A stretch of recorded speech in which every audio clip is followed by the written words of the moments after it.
Hello there, and welcome to another episode of What Do You Call It podcast. I'm your host, GB. Today's guest is the CEO and founder of GT Ministries and Wrestling Church, professional wrestler, public speaker, and actor. Please welcome Divine Avenger, Gareth Angel Thompson. How you doing today, mate? You're good? I'm good, brother. Thanks for having me on. No problem at all, mate. Not a problem at all. I think you're quite different to a lot of guests I've had. And as we go on in terms of the conversation, the listeners will find out, not a bad thing, by the way. It actually makes you Sure. unique. And I'm very interested in it because I myself used to be quite religious, grew up Okay. in a religious background, but we will touch on that in a bit. What I do want to begin the conversation by talking about your documentary that was shown on the BBC. Spoke to you about Yeah. it briefly online in the DM, but I want to explore that in this chat. So, the Bradford Church of Wrestling, I found it very fascinating, allowing the viewers into your personal life, your family, your upbringing, Mm. wrestling school, wrestling church, and so much more. It was an honest documentary.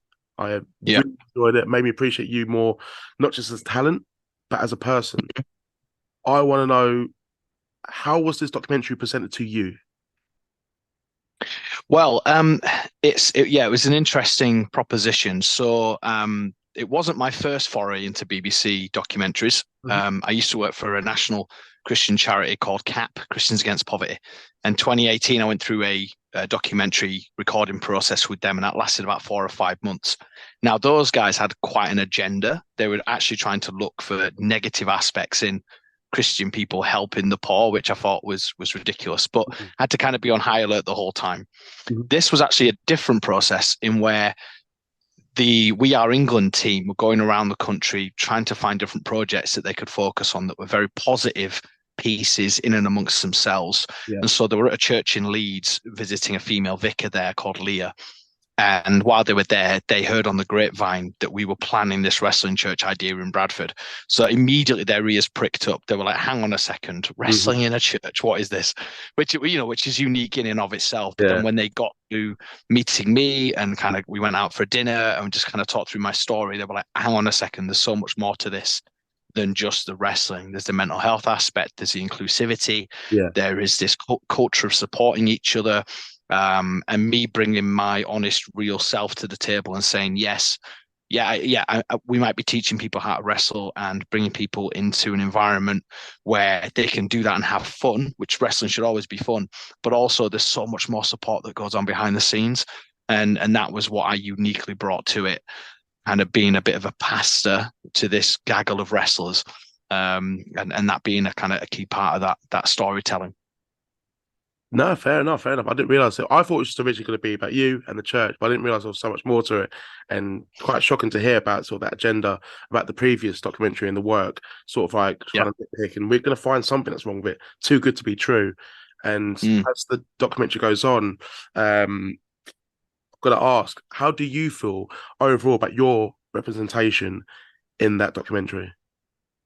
I feel actually it was really positive. I Mhm. don't think I came across negative in any way. Mhm. Um, there were some things that we talked about that weren't included that I think would have been helpful. Yeah, Um, but that's always stuff's always going to get cut on the editing table. I understand that. There's only half an hour of a program to fill. They can't fit every aspect in. yeah, yeah, Um, I think it would have been nice for them to maybe, as good as it was, to have not have lent so much on the inclusivity aspects of the LGBTQ plus community. yeah, It was great that was in there. I'm not saying that that shouldn't have been in there. I'm just saying there were other trainees within the school who weren't part of that yeah. community. So of the three people they chose, two of them were from that community. So I was kind of, there was some disability, there was some autism. Mhm. There's other different people in the training school that I think would have come across well as well. But again, they interviewed everybody. So Oh, okay. So whoever it they wasn't chose just to pick at the end. yeah, so it wasn't just was it Chris, the Yeah, gentleman that they Chris, interviewed who's for? Pride. Yeah. Um, Yes. uh, E- Emma, who's now Noah. Mhm. So they've changed their name now to Noah, since Gentleman that the was getting documentary baptized came as out. well, wasn't able to Yes, wrestle, but he got a that's live Jonathan. baptism, which is bonkers, by the way. Yeah. I've never heard of that Yeah. before. Yeah, it's crazy. And so I think what's really interesting now is that when you look at what happened with the documentary, this was 2021, September 21 when it Oh came out. wow. So it's been over a year that it was on the iPlayer. It's now on our website Yeah. for to view. But in that year, we've baptized since another 30 people At the who shows. yeah. So Oh it's all man, that's on nice. our YouTube and Facebook. You can see all the Yeah, yeah, yeah. baptisms. We've even baptized wrestlers who've come to faith through their relationship with me and with the school. So a Yeah. gentleman called Jack Johnson.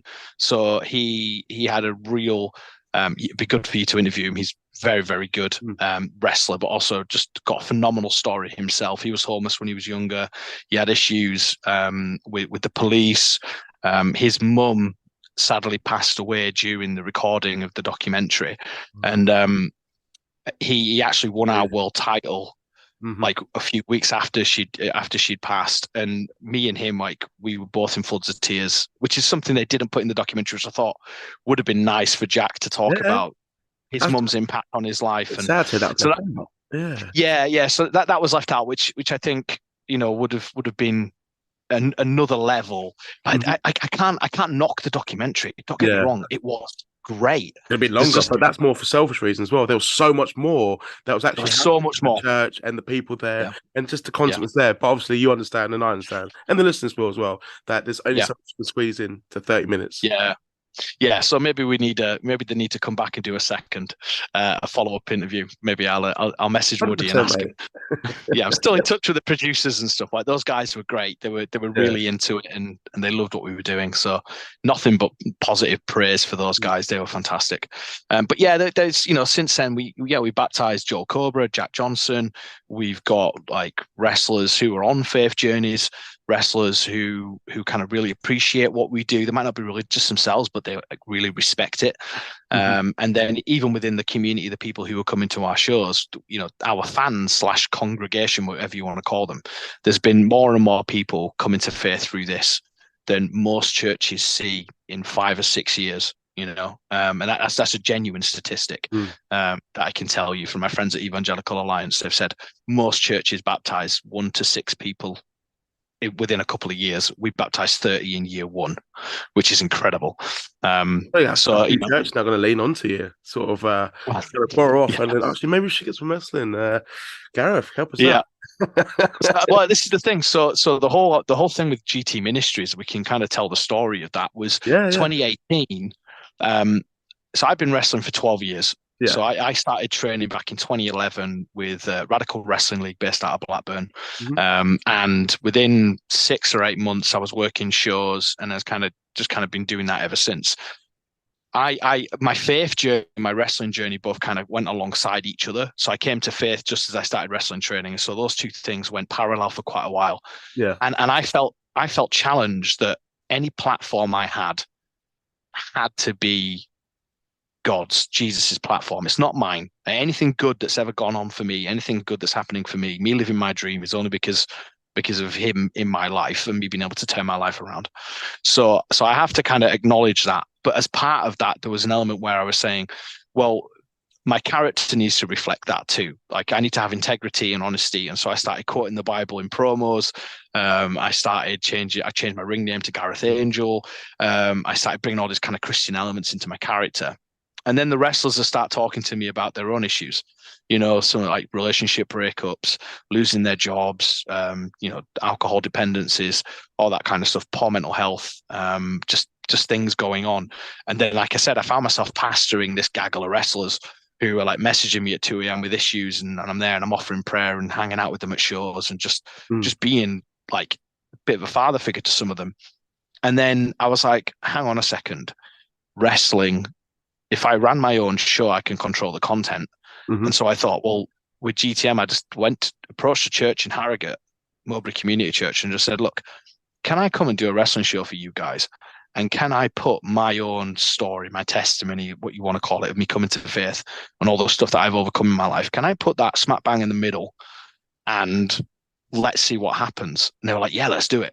So that's where GT Ministries was born from. The GT is Gaz Thompson. Like, it's a bit egotistical, but in Christian circles, ministries are often named after the person who runs them. Yeah. So I kind of gave it the name, made it a thing, did it at Mowbray Community Church. They got 150 people through the door, the most they've ever got for any of these kind of events. 30 odd people responded, kind of said, yeah, I want to explore Christianity more. They went and did an alpha course, which is like a kind of introduction to Christianity. And then they're all a part of the church now. And then I was like, oh, cool. So then I went to another church, and then they was like, yeah, let's do it. So we did it at Bridge Community Church in Leeds, and we got 500 people through the door. And we were like, whoa, what? and There's and a buzz, like people want to come to these shows. Yeah, exactly. And so it just blew up from there. And then I met with Linda Maslin from Fountains and said, look, I'd love to set up a training school in Bradford, because I had to travel to train. There were schools in Leeds, but they've since closed. Could we do something? And can we use it as a way to just connect with the community? The coaching relationship means you're able to get into people's muck in their lives and help them out and offer them support and share your faith. That's always been a key part of it. And she was like, yeah, let's do it.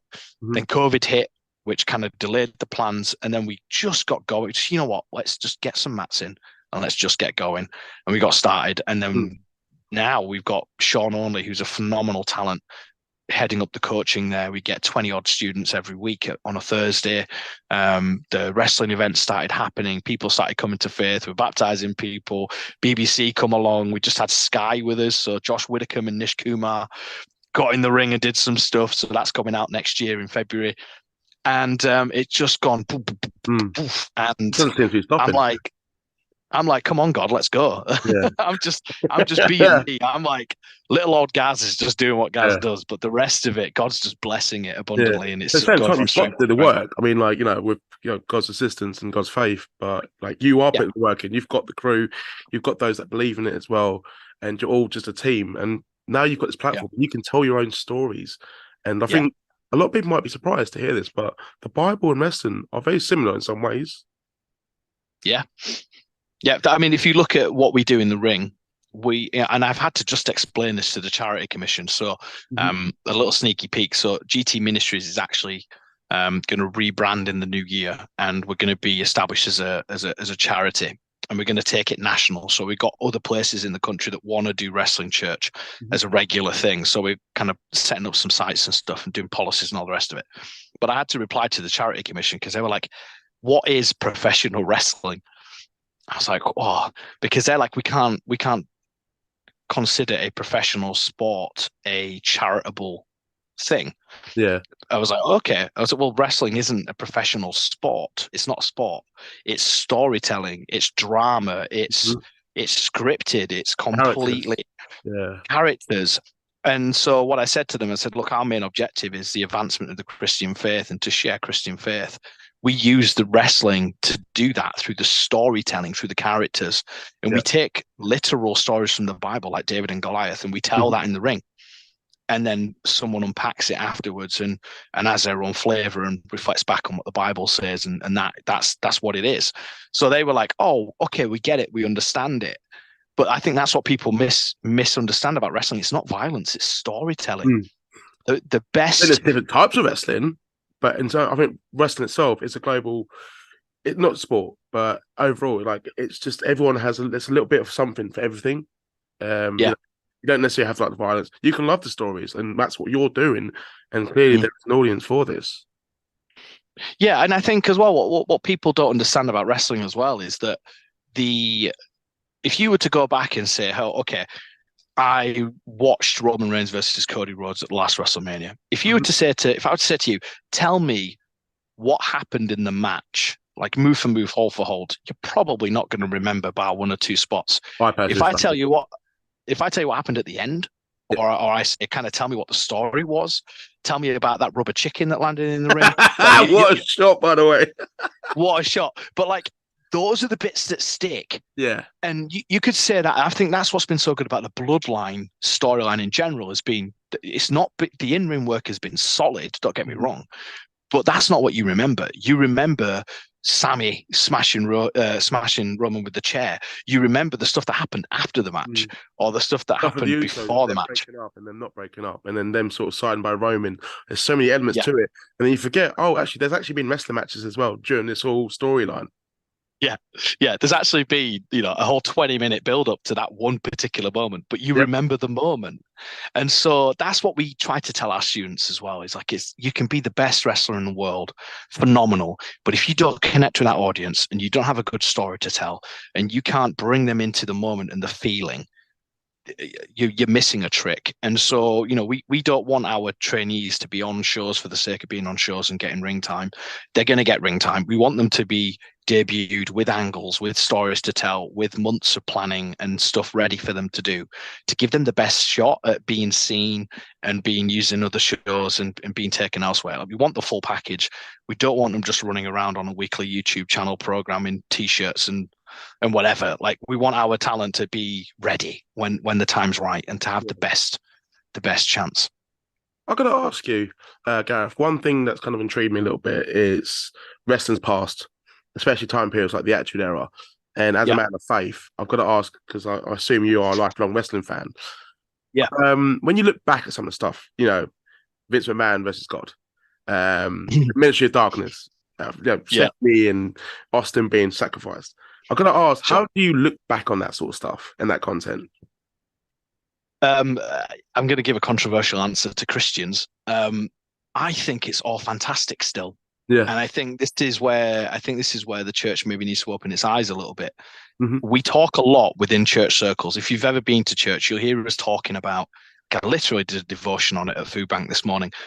We talk about there being evil in the world and there being powers at work against us and kind of being in this wrestling match with darkness in the world, and for us to be light and salt and for us to be different.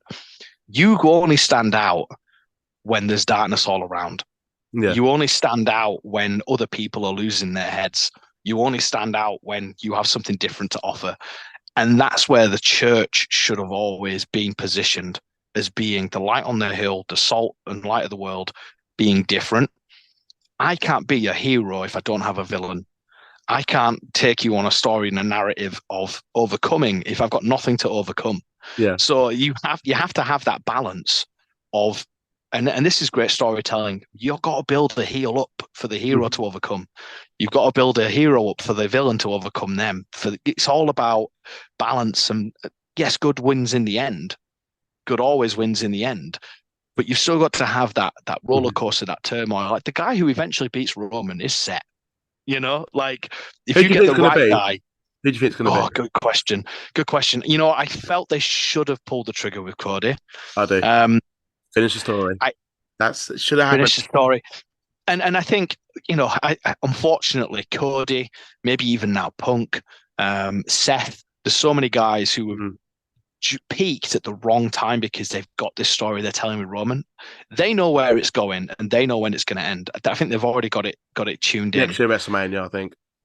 Next year at WrestleMania, I don't think it should be The Rock. Oh God, no. Don't get wrong, love The Rock, one of the greatest of all time. I mean, he makes some really bad films these days, but I do not want to come back when you've got young talent out there. Even CM Punk, he's not been back for like 10 years. He can still wrestle, but Rock come back. Yeah.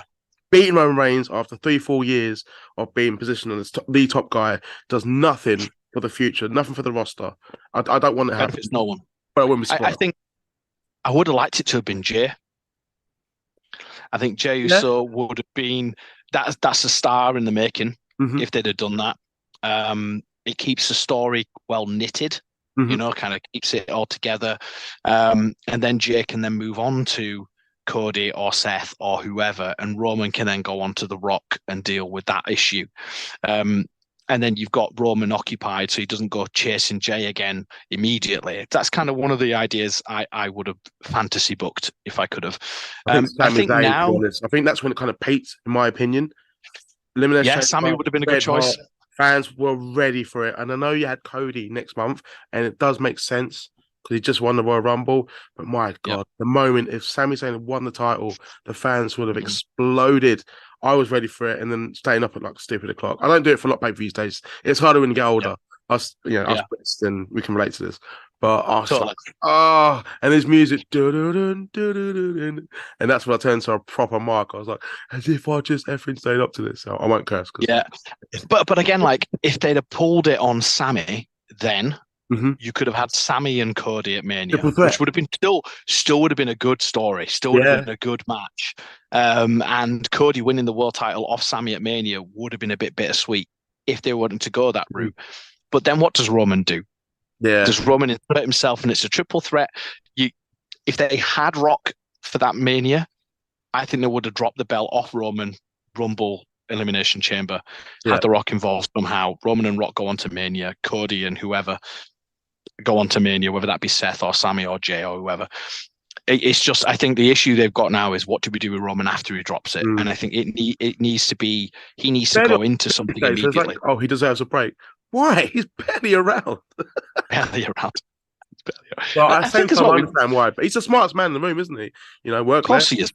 Of course he is. Yeah, and as a heel, you can get away with that because if people dislike it, they dislike it. Great, but we'll just lean into that. But as a baby, you wouldn't be able to do that as well, unless he's Cowboy Brock.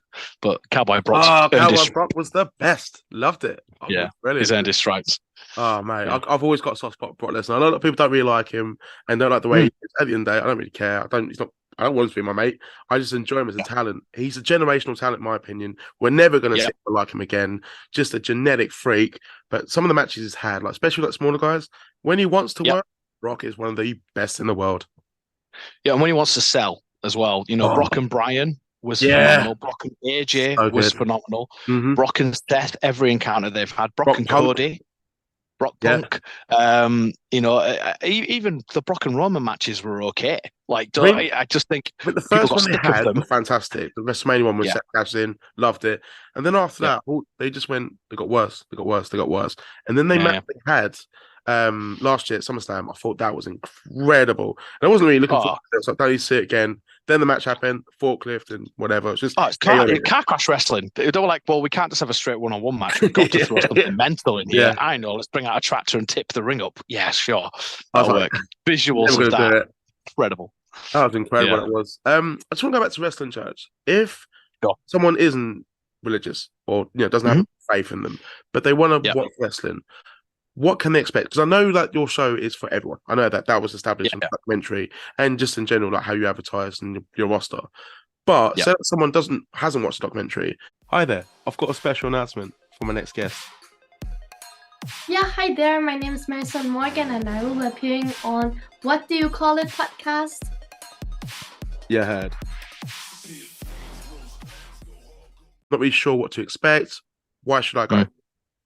So I think what also didn't come across in the documentary is just how we do it. So what we do is say we got month one is January, right? So January we'll have just a normal wrestling show. 2 hours, plain old wrestling. We might set a story up to tell in month two at Wrestling Church, where that story will tie into a theme or a Bible story or whatever. If you come into a normal wrestling show, you arrive, we'll have a timer on, nice atmosphere, what you would expect from a normal wrestling show. We've got food on, all that kind of stuff. You enjoy the show, you go home, everyone's happy. When you come to Wrestling Church, the format is slightly different. So we go from 5 matches to just 2. And those 2 matches, one will normally be just a match that might have been set up the following month. The other one will be the match that we'll use to kind of feed into the theme of the evening. So we've done a Buried Alive, we did a casket match with a Judas character and all the rest of it to kind of go on for Easter. You've got to go to it. I've got to see it. It's on YouTube. It's there. I'll send you the link. Yeah. So that was the one that the BBC were there to film. So when there's a bit where me and Jack Johnson come off the middle rope with a rock bottom through a table, and then like Jack's mates come out and beat the snot out of me. Matt Williams comes out to make the save and he's like, I'll save you, kisses me on the cheek and throws me to him, playing the part of Judas. And then I get beaten up, thrown in the casket, the lid gets shut. Jack's gloating, I've won the belt. He says to the ref, open the casket. If Gaz is in there, I want to gloat in his face. Simon Williams, referee, comes up, opens the casket. He's not there. Everyone's like, what's going on? I've rolled under the ring. Lights go out, all orchestral music's playing, lights come back on, Undertaker style. I'm stood in the ring. Alex Boylan and Rarebit come running and I pagger them both. Jack scarpers. Everyone's like, whoa, what's going on? And then I'm like, Jack, I've come for you. I'm going to get you back. And then we built that up for another half a year of me eventually coming back to Jack Johnson. But then I preached on the back of that. So I was like, look, what part was I playing? Yes, I was playing the part of Jesus. I'm not Jesus, but that's the part I was playing. So we completely lift the curtain and we're like, what part was Matt Williams playing? Oh, he was Judas. What part was Jack playing? And people go, oh, he's the devil. And I'm like, he could have been the devil. It could also be unemployment. It could be debt. It could be a failed marriage. It could be poor mental health. It could be all these things that the enemy uses to take us out. And actually, Jesus has come back to say that he wins in the end over that, and kind of unpacking it. So it's a different way of I think if you were not a Christian, you came to a wrestling church event, you would certainly go away with something to think about. Yeah. We wouldn't expect you to, we have a bit of worship, right? So you'll come in, you'll sit down, we'll open with Linda, kind of welcoming everybody, and then we'll have a live band play a song or two. Majority of the time they're Christian songs, but like you don't have to join in with that. You Christian can just music, enjoy by the the way, music. Christian rock is awesome. I still listen to Creed. Oh yeah, just thrown out, mate. Creed, Alter Bridge, Skillet. There's all these wrestlers who used to come out to Skillet, and I'm like, oh, everyone came up to Skillet Hero. I was like, you know, that's about Jesus, right? And they're like, what? Like, yeah. Everyone's like highlight reels as well and intros is like, and they're all like satanic. Yeah. Like, do you realize it's a religious song, right? Like, sure. You do realize Metalingus is a coming to faith song. On this day, I see clearly. Oh, right. Okay. Yeah. Now I see clearly. It's like didn't know that. People don't make. Yeah. Alter Bridge is a Christian band. So I didn't know about Alter Bridge. I knew about Creed, but I knew Creed, Alter Bridge, Skillet, Pillar, 1,000-Foot Crutch. I could rack them all off. Manifest. There's a whole bunch that wrestlers use, and they don't even realize. Did not know about Edge's theme song. Even I just learned something. People, Edge's theme song is a religious song. Did not know that. Yeah, and if you go through all the lyrics, it becomes abundantly clear. So there's so much of that. So we have a couple of songs, and sometimes they're not Christian songs either. We played "Stairway to Heaven" on one of the things. It's not a Christian song, but it gets you thinking about the lyrics and going, oh, that's "Stairway to Heaven." Oh, yeah. Interesting. And then when we then talk about like what do we believe gets us into heaven, you're already thinking about the "Stairway to Heaven," and so like it's all very, very well planned out and kind of put together. So you have a couple of songs, then we'll have a fight, then we'll have an interval, then another fight, and then there'll be a short talk / preach, about 10 minutes tops, if that. And then we might have some baptisms, we might have some prayer, we might have another couple of songs, and then it's home time. About 2 hours in total. That just sounds like a completely different show than what I would normally attend. Like I'm not insulting the shows I go to, by the way. But it'd be like mostly wrestling, interval, meet the wrestlers maybe after, but no stories. Unless it's like WWE or something, or maybe like a run-in. That's kind of it. But this is very interactive with the crowd. Okay, look, this is what's just happened. It allows you to think, digest what's just happening, and especially for like faith as well. Hello there. I've got a special announcement for my next guest. Hello, this is Johners from the Wrestling with Johners podcast, and you're watching, what do you call it, podcast? He's going to come on the podcast whether he wants to or not. Watch the podcast, listen to it, get the reference. Yeah. I'm not religious myself. I used to be kind of just, I think as I got older and I left secondary school, I went to St. Thomas More, Catholic school. Okay. I just think as I got older, I think everyone around me wasn't religious. Family, we stopped going to church. It just kind of happened. But if someone's religious, awesome, makes you feel better, makes you feel good, then I'm all for that. And I still do find like aspects of religion very interesting. Yeah, that makes sense. I think, totally. I think people are always searching for something, aren't they? Whether they're searching for something to make them feel happy. The fact we even go to wrestling is we want to escape the world, right? I want to go to a wrestling show and get lost in the characters and get lost in the drama, or even just watch 6 Canadian destroyers in a row to be like, there's 7 super kicks. I don't know, with the Christmas food. Of course. And maybe I want to have a couple of goes on the raffle. I don't know. But like it's all about escaping the world, isn't it? Wrestling is escapism. It's following in heroes and characters and stories that you can find some relatability in. Yeah. That's why we gravitate to our favorite wrestlers. That's why we gravitate to their triumphs and their downfalls and their stories.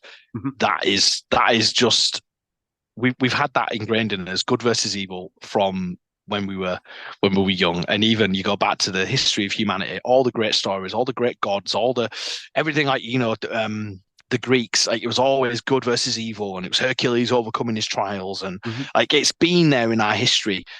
That it's just storytelling 101. We have the hero's journey, and for Christians, our greatest hero is Jesus. Our greatest example is Jesus. But for everybody else, like, your hero is your hero, whoever that might be. Used to be Bret Hart. Random. Used to be Bret Hart. And then that saying, the bitter old man, is so true. But I'm not going to go on about that.